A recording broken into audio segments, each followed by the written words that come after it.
اللہ پاک نے ہر ذی نفس کو انفرادی طور پر دوسروں سے مختلف ذہنی جسمانی صلاحیتوں کے ساتھ ساتھ معاشی طبقات میں تقسیم کیا ہوا ہے۔ خدائی تقسیم کے مختلف ذائچے ہیں۔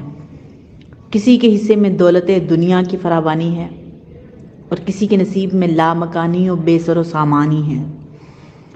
بہرحال ہر طرز زندگی میں رزق، عزت و ذلت، سکون و آزمائش اور زندگی موت پر قادر ذات الہی ہی ہے۔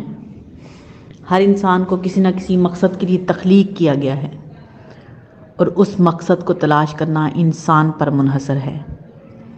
لیکن بدقسمتی سے بہت کم لوگ مقصد تک پہنچ پاتے ہیں۔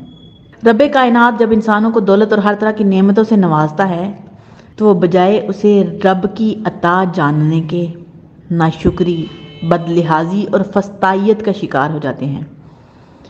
دیکھا جائے تو غریبی، امیری یا دولت کا نشہ محض آزمائش ہی تو ہے۔ نفس کی آزمائش، ضمیر کی آزمائش، سوچ اور رویوں کی آزمائش۔ انسان نفس کو عطائی صلاحیتوں کے تابع کرنے کے بجائے نفس کا تابع ہو جاتا ہے۔ آج کے دور کا سب سے بڑا المیہ ہے کہ انسان کسی بھی حال میں مطمئن نہیں ہوتا، وہ امراء کی صف میں شامل ہو یا غرباء کی۔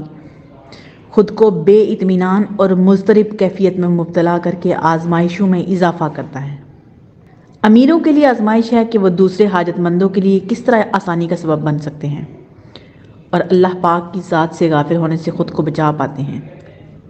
دوسری جانب غربت اور تنگ دستی میں بھی آزمائش ہے کہ وہ مایوسی، نا امیدی اور شکوے کی بجائے اس میں پوشیدہ کرم کو جانیں اور وہ اس میں کس حد تک سرخرو ہو سکتے ہیں۔